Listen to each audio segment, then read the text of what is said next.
So, one by Matthew Chambers. Well, I gave Justin and Matthew a lovely conversation with Matthew on Skype. And we discussed the story and discussed... One of the things I liked about last year was Decree of the Daleks and Time of the Doctor. Billy Garrett John, of course, wrote Decree of the Daleks based on a story synopsis that I'd sent him. And it's pretty... But I liked the idea that somebody else started it and then I wrote the series finale. But I think the most impressive thing about this episode was the CGI. One of the difficult parts with one was a scene where one spaceship crashes into another, then smashes its way through a satellite dish, destroying it in the process. That was quite a hard one to pull off, because it's that type of shot. It's all about your timing. You have to time the explosions just right. For example, when the small spaceship crashes through the satellite dish, you have to time that the explosion goes off correctly, so you don't just see a spaceship going through the base of the satellite dish. So you set the explosion to about 5 frames before the actual hit, because the way the camera is, you can't actually see the spaceship hitting it. The time vortex itself, I based off the Christopher Eccleston and David Tennant time vortex, because I preferred that one to the Matt Smith one. But I wanted to go for a fiery look to it, because in the original description, Brendan asked me to go for a sort of a golden look. So I've tried to incorporate that, but add a little bit of fire to it as well. The way that was made was in a program called Hit Film, which is sort of like After Effects, but it's more easy to use. It's got such a more user-friendly interface, for a better word. And the way I did the vortex was using the game Particles, which you can create anything from. You make a cylinder, you set your particles to follow that cylinder, so you've got your time tunnel, and you add all your effects. But to give it sort of, instead of just going straight down the tunnel, you can draw what's called a path and make the cylinder follow that path, so you get your twists and turns. It can go up and down, just to make it a bit more interesting. And I also got to add the Cyber Shuttle to the Cyber Fleet, which was fun to do. I based it off the model you see in the classic Who series, Silver Nemesis. But I wanted to slightly alter the appearance slightly, because in Silver Nemesis it's just a model painted silver, and I wanted to change that a little bit and just add my own personal flair to it. So I added the Cyber logo on the top and on the sides. I also added like cabling, red blinking lights like you get on normal aircraft, just to give it my own personal touch. One, I have to say, for CGI wise, it has been one of my favourite episodes. It's been a lot of fun to do, especially with the space battle sequence, and as I say, the crashing of the ships and the destruction of the satellite dish was one of my favourite scenes to do. And one of my favourite sets is in this one as well, the interior tomb, which was huge. I think it was about 4 foot by 4 foot, this set. It was ginormous. We went way off the light box, and it took over a gigantic bit of floor, and it took ages to light. I was covered in flour and cling film and, oh god, everything, rocks and everything. But it was a nice story for the First Doctor, and of course 1 refers to Erasmus and the First Doctor, so it was nice. Or does it? Does it refer to them? And now we find out who the cyber conglomerate really are. They're 5 sleepers. They're not Cybermen at all. They're they're actually Myzogorians. So when the Myzogorian homeworld was destroyed by the Sontarans, as seen in Series 3, I think it's mentioned in Series 3, in the Nainara disaster, or infection, I can't remember which, I think it was the Nainara disaster. Suddenly, they went in, they did a deal with Erasmus, who sort of temporarily turned them into Cybermen, froze them, stuck them at the core of the planet, and then when the planet exploded, the core stayed. So actually the asteroid field is not an asteroid field at all. Well, it is, but it's it's what's left of the Myzogorian planet. When it came to script editing the 5th story in Series 5, written by Matthew Chambers, we encountered some unique challenges. Most of them were centered around the fact that this story was working on 2 levels. Not only was it an independent story with its own beginning, climax, and resolution, it also had to bridge over into the series finale script written by Brendan himself. That left us with a situation of not being able to resolve the issues and the story elements in this 5th episode. We could set everything up, we had to keep the momentum building, but we really couldn't come to a conclusion, which left us with some unique issues in trying to put the story together. Because when you've been building all series long with a lot of foreshadowing and a lot of elements coming through, you have to at some point start explaining them and revealing what's going on. The result can be a lot of exposition. And when Brendan looked at the first draft that Matthew and I gave him, his reaction was, this just really isn't going to work. It's far too much exposition, far too many reveals, and not enough action. There's too many scenes of characters discussing issues and not enough of them actually doing things. And with deadlines coming up quickly, yet again, I was forced to pretty much take over the script at this point and make the changes that Brendan requested. He had given me a list of certain things he felt we had to have and that we needed to see action-wise in the story. And he was also waiting for this script to be completed so he could begin writing the finale and use this as a reference point. So I really had to take over and move quickly to get this draft finished. Which was disappointing in a way because Matthew had done some beautiful work. He did an amazing job of capturing the persona of the First Doctor. Really caught William Hartnell's dialogue and characterization, had it down perfectly. And I tried to preserve as much of that as I could in making those revisions, and preserve as much of the story as possible, but adding in more action, a bit more drama, and allowing it to connect in to the finale script. However, once I did finally receive the script from Brendan that he had written for the series finale, I realized I was going to have to go back and make additional changes to Matthew's script because of continuity.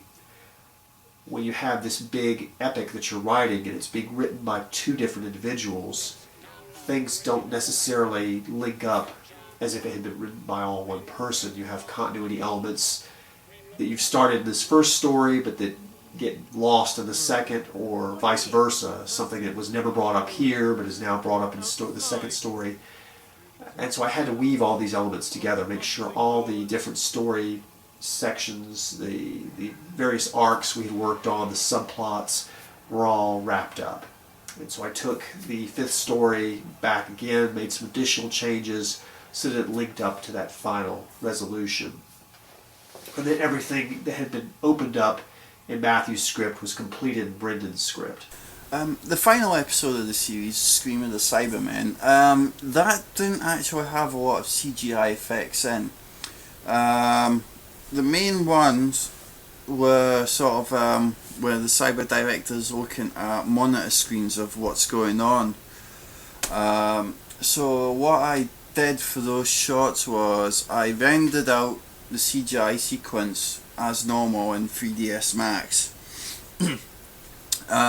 Once I did that, I then imported the AVI file, which is the movie clip, into HitFilm Studio, which I then added sort of readouts of like the ship's power systems, weapon systems, just that kind of thing. but it is hard to read because I used a font called Strog, because I wanted to have it slight alien, because the Cybermen probably don't speak English, so I wanted to have an alien font on it. And as I say, I used this font that I found online called Strog, which is from a game called Quake, and funnily enough, the aliens in that game, which are the Strog, are very similar to the Cybermen. They're just pretty far more gruesome about the way they convert people, but it's a good game. So I use that font to do all the readout displays. It's not just random text I've put in, actually, it's actual proper phrases I've put in with statistics on as well. So if you want, you can go download the Strog font, which it is a free download, and translate what I've actually put into the readout displays. To add the wavy effect, I used a bunch of effects called wave, which adds the wave lines to make it look like a monitor. I also gave it a blue hue. I had actually considered using red, but I felt blue was more cold, and I thought that was more in feel with the Cybermen, since they are emotionless. So the only other shots that were done were just simple spaceship shots, which were pretty simple to do, just camera flybys and add in a constant laser beam going from the command ship to an asteroid, which is actually just a cylinder in itself with a glow put on. So I have to say I thoroughly enjoyed my time doing the CGI for Doctor Who Online Adventures.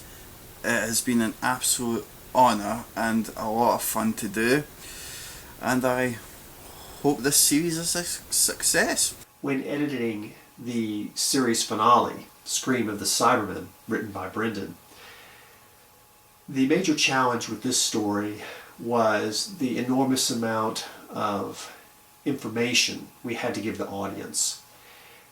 All of the secrets had to be revealed, all of the twists had to occur, everything that we had foreshadowed and hinted at in the previous episodes of this series had to come to fruition.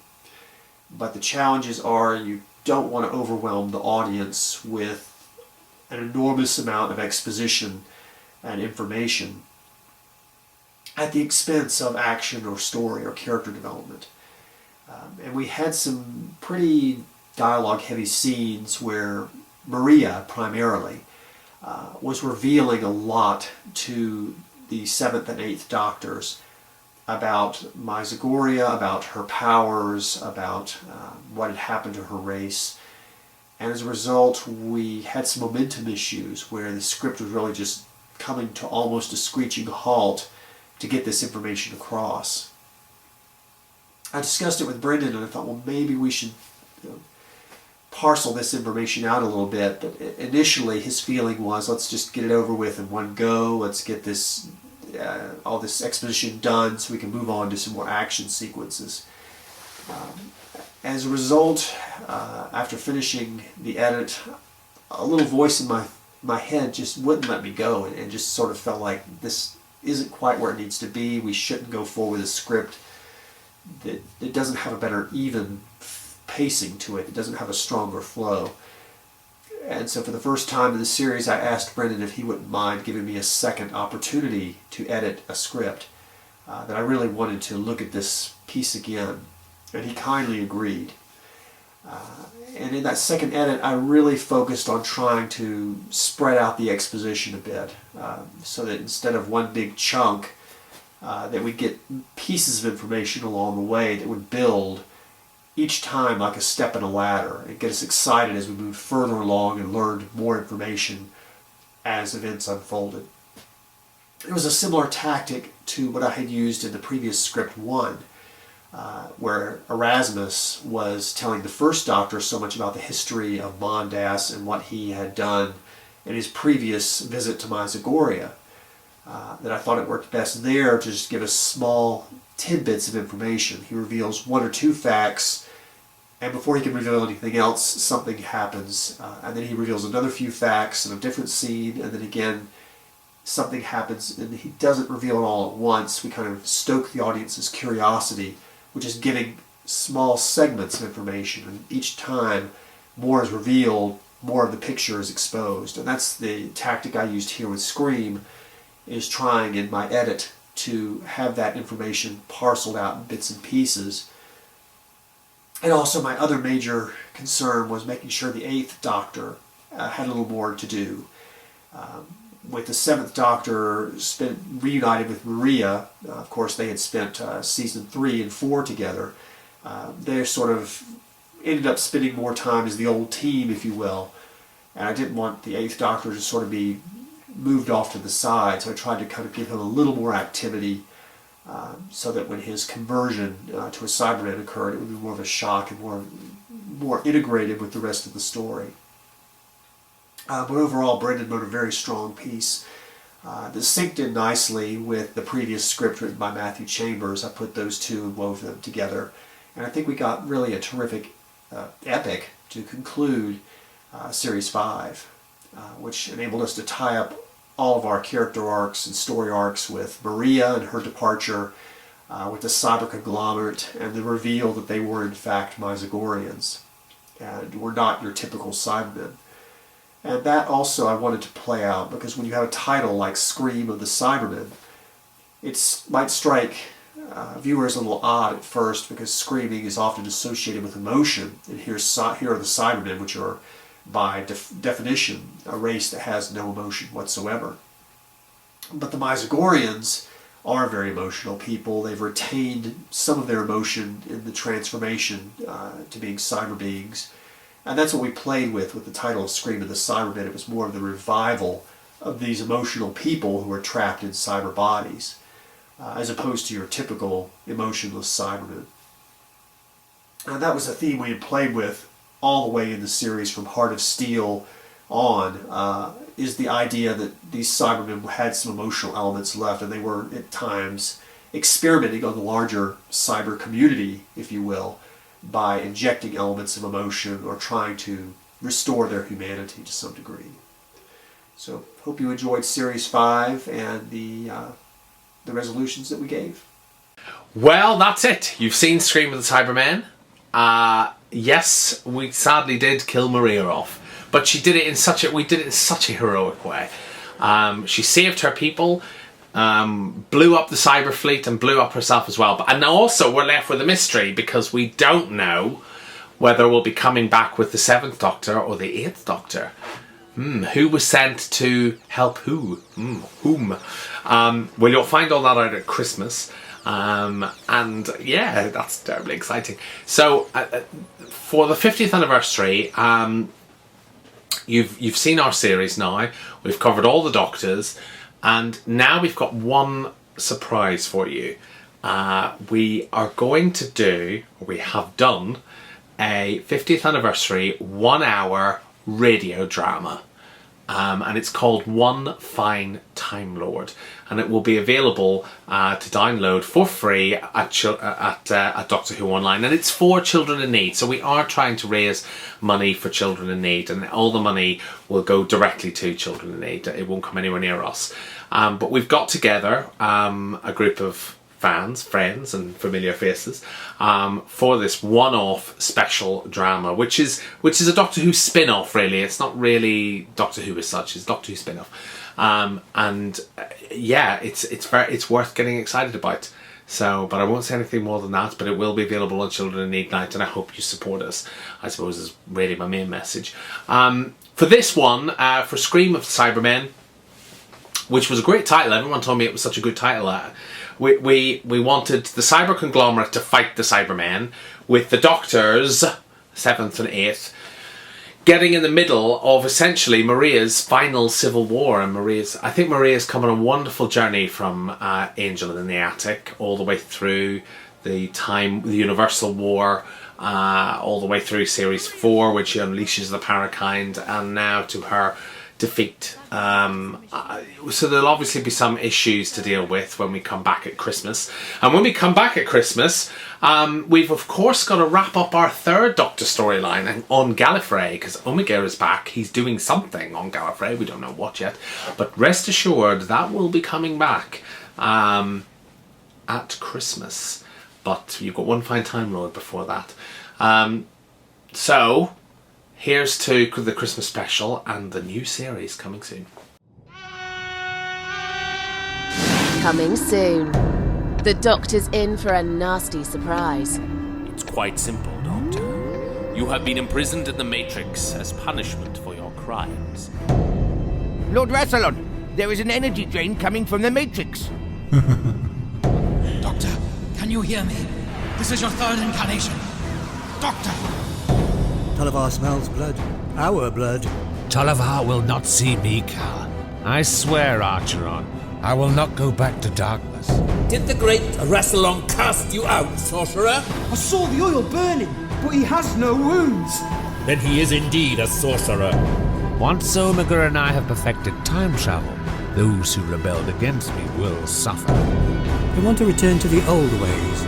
His perverse experiments with time shall end, or I shall have to carve out both of your hearts. I shall go back in history and wipe them from existence. You have to stop him at once. Stop him before he destroys us all. Coming soon on Doctor Who Online Adventures.